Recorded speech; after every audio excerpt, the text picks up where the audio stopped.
Dolphin போல் சத்தமில்லாமல் உதவுங்கள்.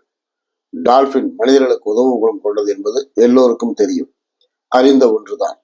ஆனால் அது எப்படியெல்லாம் உதவுகிறது என்று பார்க்க வேண்டியது அவசியம். திசை மாறி செல்லும் கப்பல்களுக்கு கூட்டமாக சேர்ந்து வந்து நேராக அழைத்துச் சென்று நடுப்பக்கமாக ஒன்று போல் திரும்பும். மாலுமிகள் நன்றாக அறிவார்கள் டால்பின்கள் தங்களை வழி நடத்துகிறது என்று. இது கூட பெரிய ஆச்சரியமில்லை.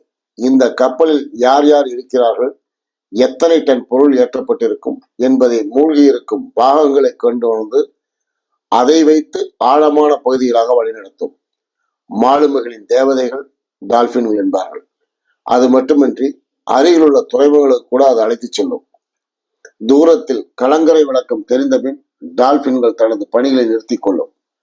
கப்பல் அந்த துறைமுகம் சென்று எரிபொருளை நிரப்பி மாலுமிகளும் ஊழியர்களும் 2-3 நாட்கள் ஓய்வு எடுத்து அதன் பின் இலக்கு நோக்கி பயணிப்பார்கள். மிக மிக வசதியான கப்பல்களையும் டால்பின்களுக்கு தெரியும். குறிப்பாக சரக்கு கப்பல்கள். அவைகளை சோமாலியா போன்ற பகுதிகளுக்கு கிரிமினல் தனமாக அழைத்துச் செல்லும். கொள்ளையர்கள் கூட்டம் சூழ்ந்து கொள்ளும். சோமாலியர்கள் பெரும்பாலும் மனிதர்களுக்கு, அதாவது பழைய கைதிகளுக்கு தீங்கு விளைவிப்பதில்லை.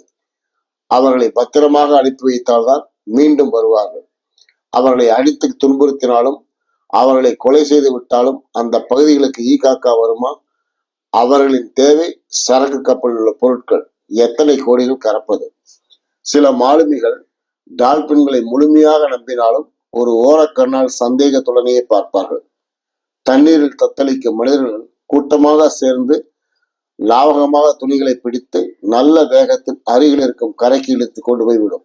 சத்தமே இல்லாமல் திரும்பி வந்துவிடும். எந்த ஆர்ப்பாட்டமும் இருக்காது. 100 பேருக்கு அன்னதானம் என்று போஸ்டர்ஸ் அடிப்பதில் கூட சிறு நன்மைகள் இருக்கிறது. காரணம் உணவு. அதிகம் பேருக்கு தகவல் போய் சேரும். ஆனால் 100 பேருக்கு திருமணம் என்று எதற்கு போஸ்டர்ஸ்? தையல் மிஷின் கொடுப்பது, அதற்கு விளம்பரம். மனிதர்களை விட டால்பின்கள் என்னென்னவோ உதவிகள் செய்கிறது. நீர்மூழ்கி கப்பல்கள் இருக்கும் இடத்தை தெரிந்து கொண்டு தண்ணீரில் எகிரி எகிரி குதித்து ஆபத்துகளை அறிவிக்கிறது. கொள்ளையர்கள் கப்பலை இனம் கண்டு சரக்கு மற்றும் பயணிகள் கப்பல்களில் 100கணக்கில் துள்ளி குதித்து ஆபத்துகளை உணர்த்துகிறது. கப்பல் நங்கூரமிட்டு நின்றபின் தான் சரி, சுதாரித்து விட்டார்கள் என்று அமைதி கொள்கின்றன.